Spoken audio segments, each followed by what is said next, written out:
आज हम अपने इस वीडियो में लाभ के बारे में चर्चा करेंगे। जैसा कि आप सभी लोग विक्रय मूल्य, क्रय मूल्य, लाभ इन सब के बारे में पूर्व परिचित हैं और लाभ से संबंधित प्रश्नों को हल करना भी आप जानते हैं। फिर भी लाभ से संबंधित कुछ प्रश्नों को लेकर के मैं अपने इस वीडियो में आप लोगों को बताने की कोशिश करूँगा। यह वीडियो सभी प्रकार के प्रतियोगी परीक्षाओं के विद्यार्थियों के लिए और विभिन्न प्रकार के बोर्ड में पढ़ने वाले विद्यार्थियों के लिए, परिषद में पढ़ने वाले विद्यार्थियों के लिए, सबके लिए बहुत ही लाभकारी है, जो कि दैनिक जीवन में हमारे कई प्रकार के प्रश्नों से जुड़ा हुआ ये प्रश्न है। तो लाभ, जैसा कि आप समझ रहे हैं, लाभ जिसको हम प्रॉफिट भी कहते हैं और लॉस जिसको हम हानि कहते हैं। तो लाभ और हानि हमारे जीवन के व्यवहारिक उपयोग के दो पक्ष हैं, दो पहलू हैं, और इन दोनों पक्षों के बारे में हमें निश्चित रूप से अच्छी जानकारी होनी चाहिए। तो फिलहाल चलते हैं वीडियो में, चर्चा करते हैं लाभ के बारे में और विक्रय के बारे में, विक्रय मूल्य के बारे में और प्रशस्त लाभ के बारे में। तो फिलहाल आप देख रहे हैं मेरा चैनल आस्पेक्ट्स ऑफ मैथमेटिक्स, और इस आस्पेक्ट मैथमेटिक्स में आप सबका हार्दिक स्वागत है। तो आइए हम लाभ के बारे में पहले चर्चा करते हैं। चर्चा का ये है कि जैसे मान लीजिए हमने एक कलम ख़रीदा 20 रुपये में, और 20 रुपये में कलम को ख़रीद करके हमने 25 रुपये में बेच दिया। हमने ख़रीदा 20 रुपये में और हमने उसको बेचा 25 रुपये में। तो जितने दाम में हमने बेचा है वह हमारा विक्रय मूल्य है, और जितने दाम में हमने किसी वस्तु को ख़रीदा है वह हमारा क्रय मूल्य है। यानी क्रय मूल्य वह मूल्य होता है जितने में हम किसी वस्तु को खरीदते हैं, और विक्रय मूल्य वह होता है जितने में हम किसी वस्तु को बेचते हैं। तो कभी कभी होता है कि विक्रय मूल्य हमारे क्रय मूल्य से अधिक हो जाता है, और कभी कभी परिस्थितिवश या और किसी कारणवश विक्रय मूल्य क्रय मूल्य से कम होता है। तो जब हमारा विक्रय मूल्य क्रय मूल्य से अधिक होता है तो हम उसको लाभ की श्रेणी में लाते हैं, और जब हमारा विक्रय मूल्य क्रय मूल्य की से कम हो जाता है तो हम हानि की श्रेणी में लाते हैं। जैसा कि मैंने एग्जाम्पल दिया कि हमने कोई कलम 20 रुपये में ख़रीदी और उसको 25 रुपये में बेच दिया।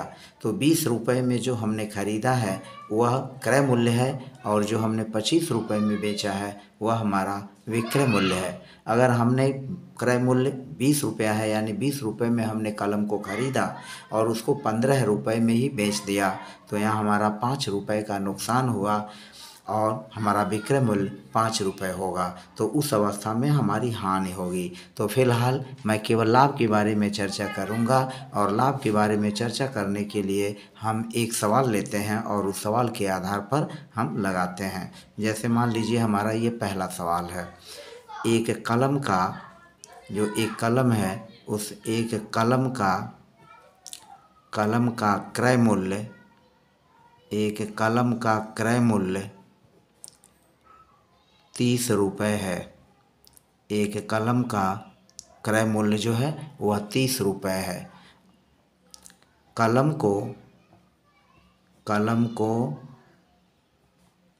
हमने 35 रुपये में बेचा। कलम को 35 रुपये में बेचा गया। कलम को 35 रुपये में बेचा गया। तो लाभ ज्ञात कीजिए। लाभ एवं लाभ प्रतिशत, लाभ एवं लाभ प्रतिशत ज्ञात कीजिए। यह एक सवाल, लाभ एवं लाभ प्रतिशत ज्ञात कीजिए। अब हमारा यह प्रश्न है, और इस प्रश्न के हिसाब से हम देखते हैं कि हमारा जो कलम का क्रय मूल्य है वह 30 रुपये है, और कलम का जो विक्रय मूल्य है वह 35 रुपये है। तो कलम का क्रय मूल्य 30 रुपये और कलम का विक्रय मूल्य जो है वह 35 रुपये है। तो जो 35 रुपये, अब हम लिखेंगे कलम का क्रय मूल्य, कलम का क्रय मूल्य, कलम का क्रय मूल्य 30 रुपये है। कलम का क्रय मूल्य 30 रुपये, और फिर कलम का विक्रय मूल्य, कलम का विक्रय मूल्य। ये हम देखिए कलम का विक्रय मूल्य है 35 रुपये। तो हमने कलम को ख़रीदा 30 रुपये में और हमने कलम को बेच दिया 35 रुपये में, तो लाभ हमारा कितना हुआ? लाभ जो हो जाएगा वह 5 रुपया होगा। यानी हम विक्रय मूल्य में से क्रय मूल्य को घटा देंगे। विक्रय मूल्य में से क्रय मूल्य को घटा देंगे और विक्रय मूल्य में से क्रय मूल्य को घटाने पर जो हमारा उत्तर आएगा वह लाभ होगा। हमने बेचा कितने में है? 35 रुपये में, तो हम लिखेंगे 35 माइनस हमने ख़रीदा है 30 रुपये में, यह क्रय मूल्य हुआ, तो 35 में से 30 को घटा देंगे, यह हुआ 5 रुपये। 5 रुपये जो है हमारा यह लाभ हुआ। तो इस तरह से देखा आपने कि कलम का जो क्रय मूल्य है वह 30 रुपये है और कलम का जो विक्रय मूल्य है वह 35 रुपये है। तो 35 रुपये में से हमने 30 रुपये को घटा दिया, 35 में से 30 रुपये को घटा दिया तो हमारा लाभ हुआ 5 रुपये। अब हमें इसका प्रतिशत लाभ ज्ञात करना है। तो प्रतिशत लाभ ज्ञात करने के लिए हम क्या करेंगे? सूत्र का उपयोग करेंगे। प्रतिशत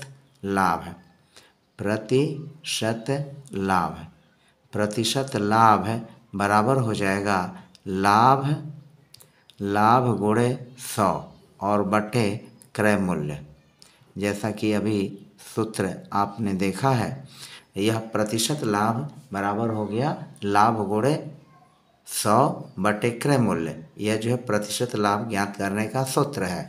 तो प्रतिशत लाभ निकालने के लिए हमारा लाभ हुआ है 5 रुपये और गुणे 100 और फिर क्रय मूल्य है 30 रुपये। तो हम क्रय मूल्य 30 रुपये रख लेंगे।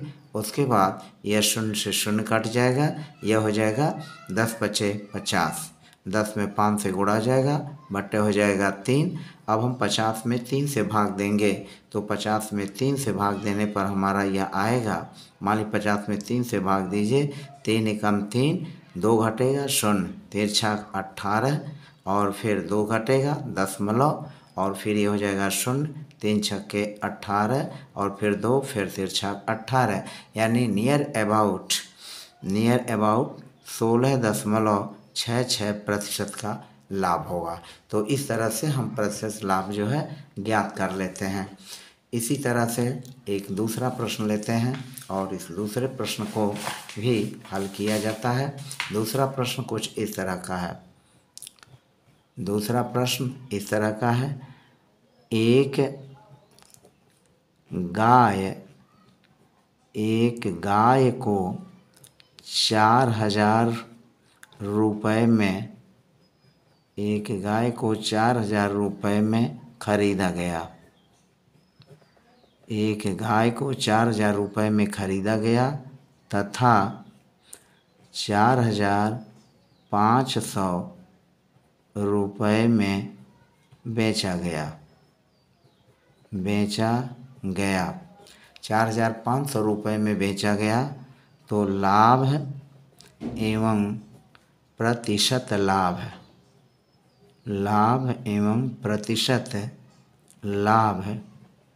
की गणना कीजिए।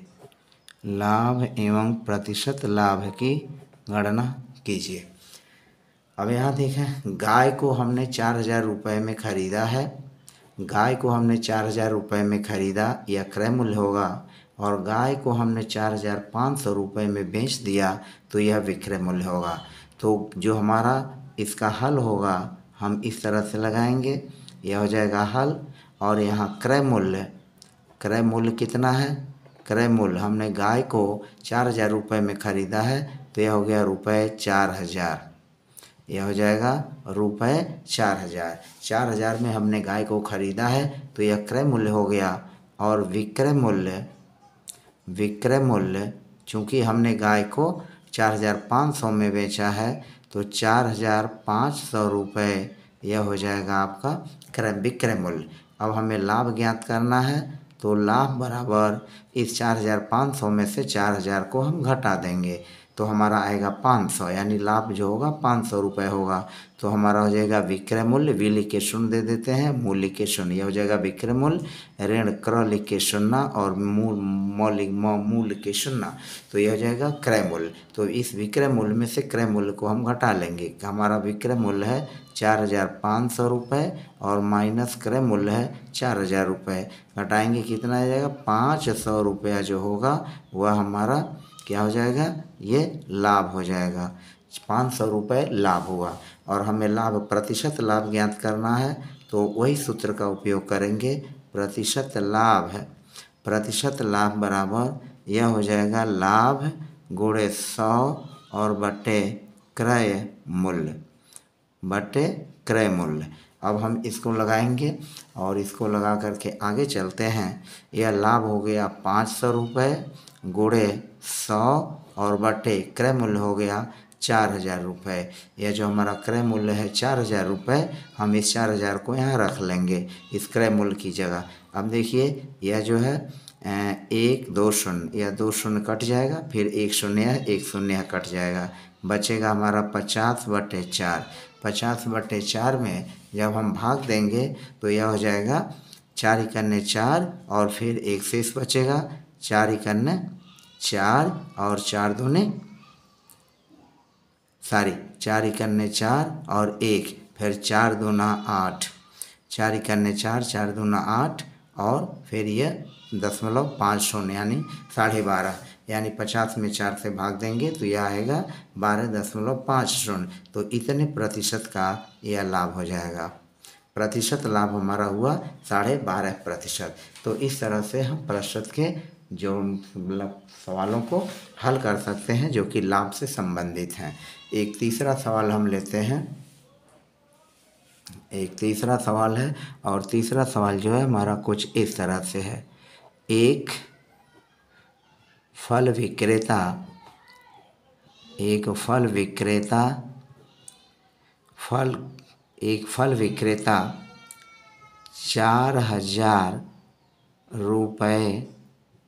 4,000 रुपये में फल को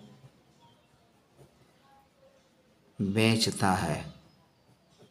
4,000 रुपये में फल को बेचता है, उसे 4,000 रुपये में फल को बेचता है, उसे 375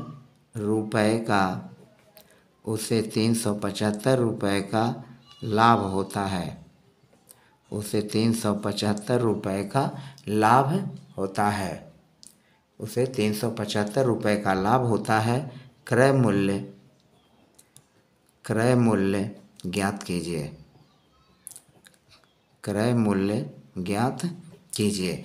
अब यहाँ देखिए इस प्रश्न में जो फल विक्रेता है वह फल विक्रेता 4,000 रुपये में फल को बेचता है। यहाँ बेचने का मतलब यह जो है 4,000 रुपया विक्रय मूल्य है और 375 रुपये का लाभ होता है, तो उसे 375 रुपये का लाभ मिल रहा है। तो हम यहाँ लेंगे विक्रय मूल्य, यह हमारा हो जाएगा विक्रय मूल्य।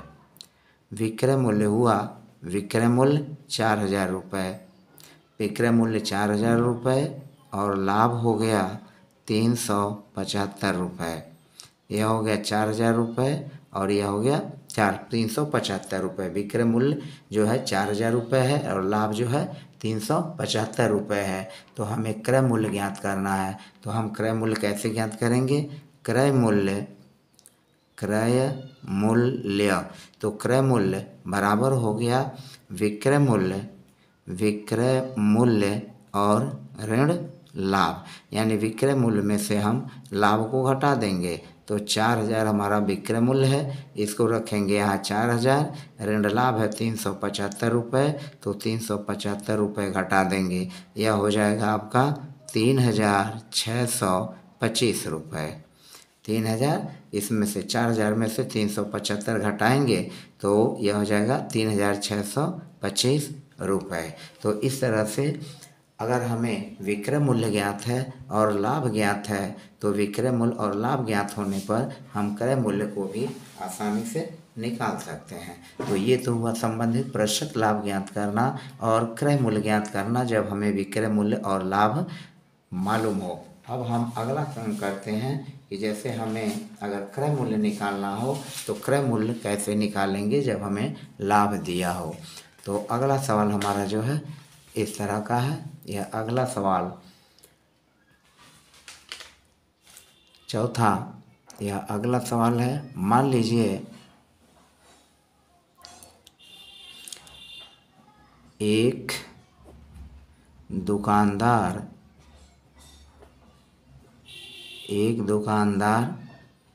किसी साइकिल को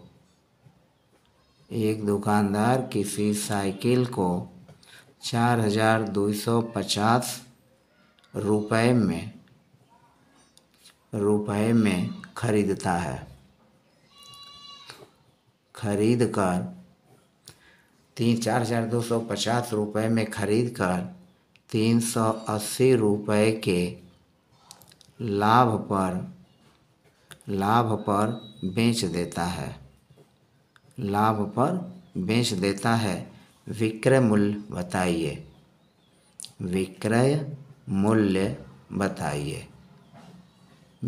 मूल्य बताइए।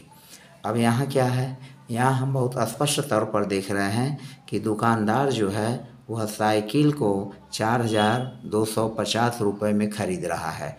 यानी साइकिल का जो क्रय मूल्य है वह 4,250 रुपये है और 380 रुपये का लाभ लेता है। और 380 रुपये का लाभ लेकर के उस साइकिल को किसी दूसरे को बेच देता है। तो हमें विक्रय मूल्य ज्ञात करना है। तो जितने में खरीदा है यानी 4,250 रुपये में खरीदा है और 380 रुपया लाभ लिया है, तो इस लाभ को हम क्रय मूल्य में जोड़ देंगे। यानी जो 4,250 में 380 को जोड़ देंगे तो जो जोड़ने पर प्राप्त होगा वही उसका विक्रय मूल्य होगा।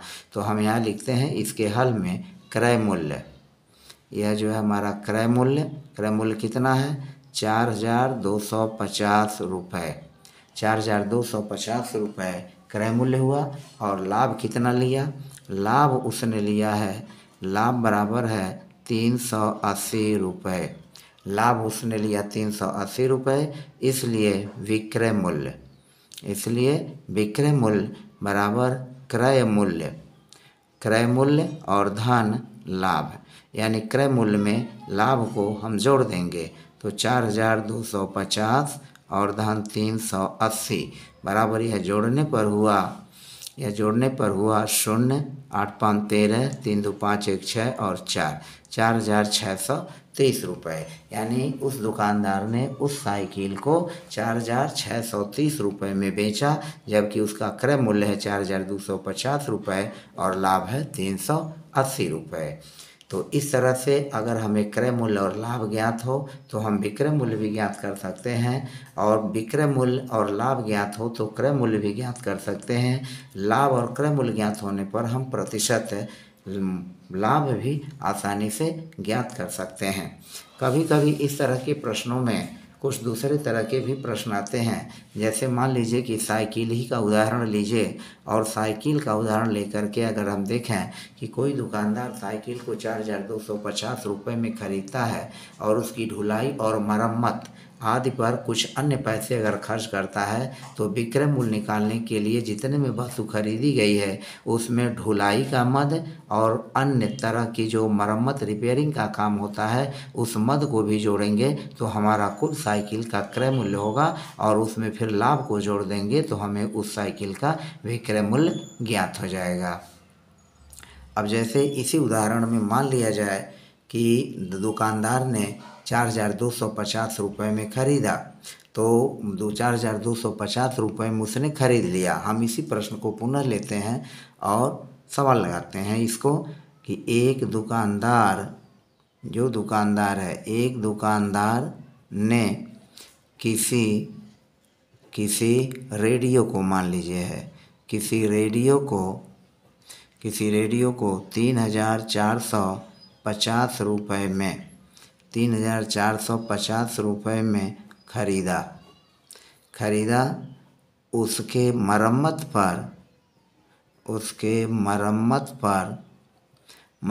पर 210 रुपये खर्च हुआ। उसके मरम्मत पर 210 रुपये जो है वह खर्च हुआ। उसकी मरम्मत पर 210 रुपये खर्च हुआ। उसने 180 रुपये के लाभ पर रेडियो को बेच दिया। विक्रय मूल्य ज्ञात कीजिए। अब यहाँ हम देखते हैं कि दुकानदार ने क्या किया। दुकानदार ने 3,450 रुपये में तो ख़रीदा, लेकिन उसके बाद क्या हुआ कि उसके मरम्मत पर भी 210 रुपये खर्च हो गए। तो इसका मतलब हुआ कि दुकानदार ने जो रेडियो 3,450 रुपये में ख़रीदा है, उसमें हम 210 को जोड़ लेंगे तो हमें उस रेडियो का क्रय मूल्य मिलेगा। तो यह हो जाएगा क्रय मूल्य बराबर हो जाएगा 3,450 रुपये और प्लस 210 रुपये जो मरम्मत का है, इसको हम जोड़ लेंगे तो यह कुल हो जाएगा 3,660 रुपये। कुल हुआ 3,660 रुपये। अब यह उस रेडियो का क्रय मूल्य हो गया। लाभ कितना है? लाभ इस दुकानदार ने लिया 180 रुपये। इसने 180 रुपये लिए तो हमारा विक्रय मूल्य जो हो जाएगा वह विक्रय मूल्य बराबर क्रय मूल्य धन लाभ। अब हम इस क्रय मूल्य धन लाभ जो है तो इसमें जोड़ देंगे। तो इसमें कितना जोड़ेंगे? 3,660 और प्लस 180 रुपये जोड़ देंगे तो हमारा कितना हो जाएगा? यह हो जाएगा 0,814 6 1 7 1 8 और 3, तो 3,840 रुपया उस रेडियो का क्या हो जाएगा? विक्रय मूल्य हो जाएगा। तो इस तरह से लाभ से संबंधित प्रश्नों में जिसमें लाभ, क्रय मूल्य, विक्रय मूल्य और मरम्मत आदि के खर्चे हों, तो हम इन प्रश्नों की प्रकृति और स्वभाव के आधार पर बहुत ही आसानी से जो है क्रय मूल्य की गणना, लाभ की गणना, विक्रय मूल्य की गणना और लाभ प्रतिशत की गणना आसानी से कर सकते हैं। तो इस तरह से आपने देखा कि विभिन्न प्रकार के ऐसे प्रश्न जो हमारे दैनिक जीवन से जुड़े होते हैं, इनको हम आसानी से हल कर सकते हैं, बशर्ते हमें जो है उन गणितीय प्रश्नों को समझने की पूरी प्रकृति, उसका पूरा ढांचा हमें मालूम रहना चाहिए, तभी हम इस प्रकार के प्रश्नों को आसानी से लगा सकेंगे। तो फिलहाल आज की वीडियो में बस इतना ही। शेष अगले वीडियो में, तब तक के लिए चलते चलते रिक्वेस्ट कि आप अपने मेरे इस चैनल को, जो कि आपका प्रिय चैनल है, इसको आप जो है सब्सक्राइब कर लें और वीडियो को बार बार देख करके अपने समझ के अपने ज्ञान को विकसित करें। धन्यवाद और ढेर सारी शुभकामनाएं आप सभी को।